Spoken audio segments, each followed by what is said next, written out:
it's Merritt here. I just wanted to say before we started the show, we did something a little bit different today. Instead of reading all of one short book, we read a part of a bit of a longer book. We plan on finishing this book in later segments. And here's the show.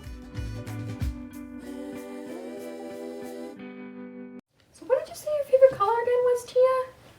Really? Red? I mean, red's a great color and all, but I really think blue is better. I mean, Extra, read all about it.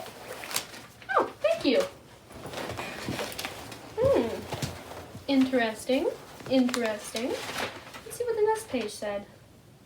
Oh, well, how about that for a letter to me in the newspaper?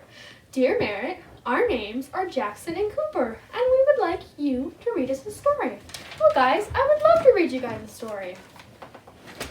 And I think that you're going to think this one is pretty great. It's called The Giraffe and the Pelly and Me. It's by Roald Dahl, and it is, Roald Dahl is actually one of our favorite authors here at Storytime with Merritt, so I think this is going to be pretty great.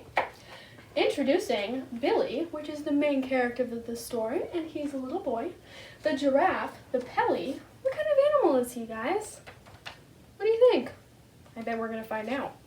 The Duke of Hampshire, ooh, he sounds very important, and the monkey.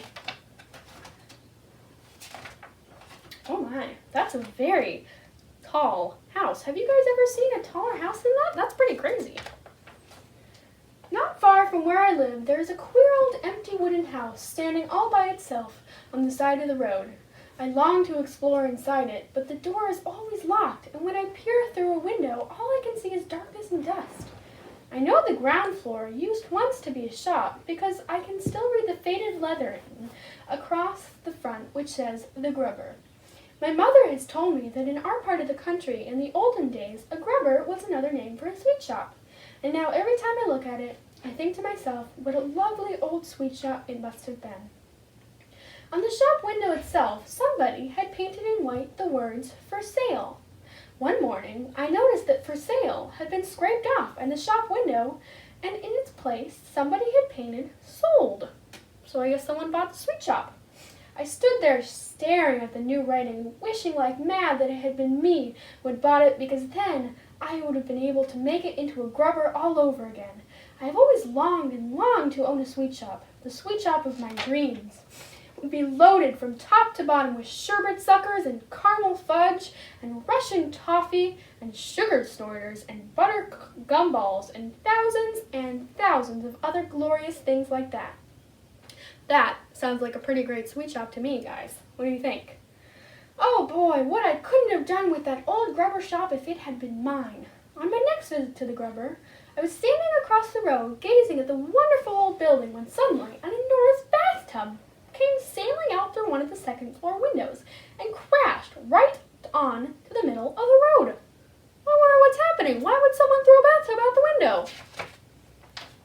A few moments later, a white porcelain laboratory pan with the wooden seat still on, which is another name for a toilet, came flying out of the same window and landed with a wonderful splintering crash just beside the bathtub. This was followed by a kitchen sink and an empty canary cage and a 4-poster bed and 2 hot water bottles and a rocking horse and a sewing machine and goodness knows what else besides. It looked as though some madman was ripping out the whole of the inside of the house, because now pieces of the staircase and bits of the banisters and a whole lot of old floorboards came whistling through the windows. Then there was silence. I waited and waited, but not another sound came from within the building. I crossed the road and stood right under the windows and called out, "Is anybody home?" There was no answer. I wonder who would have been doing that.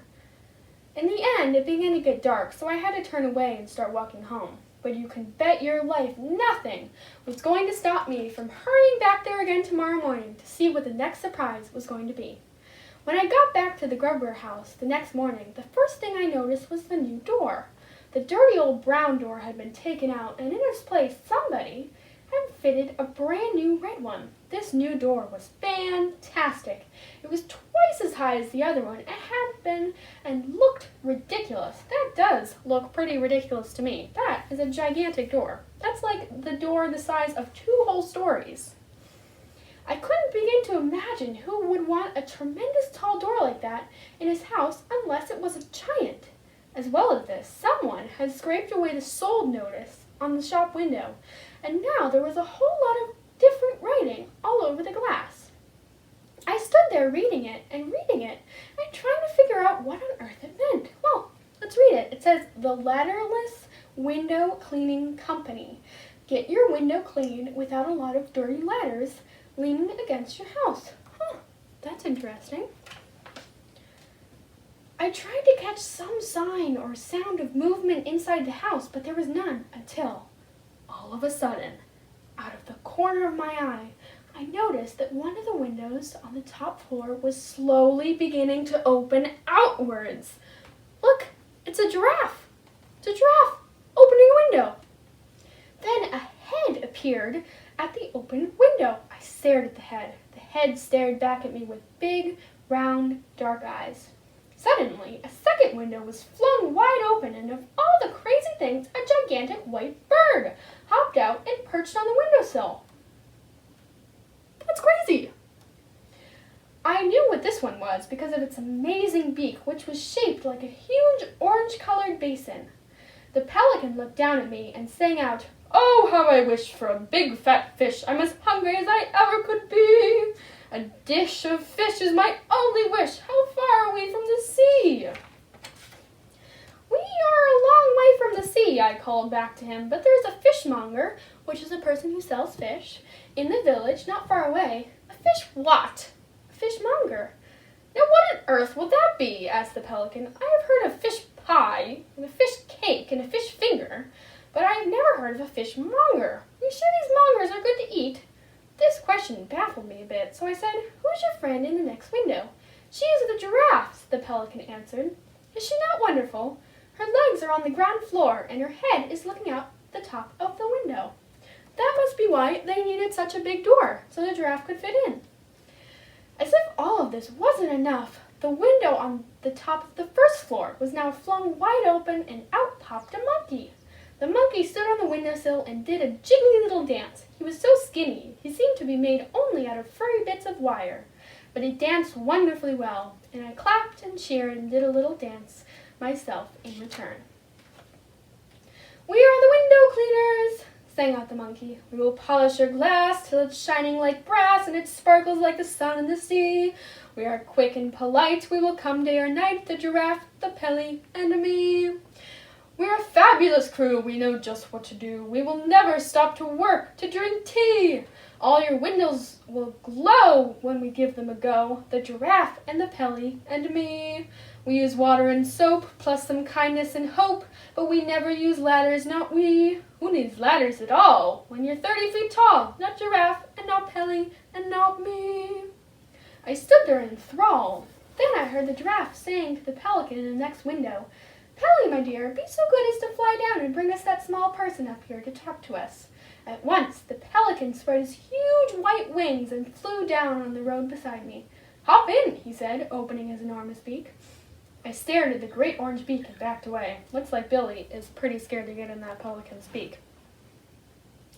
"Go on," the monkey shouted up from his window. "The Pelly isn't going to swallow you. Climb in."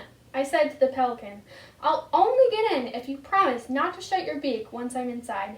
"You have nothing to fear," cried the pelican. "And let me tell you why. I have a very special beak have I. You'll never see a beak so fine. I don't care where you go, there's magic in this beak of mine. Hop in and don't say no." That is where we're going to leave off for today. Please join us next time, and we will read another segment of this book.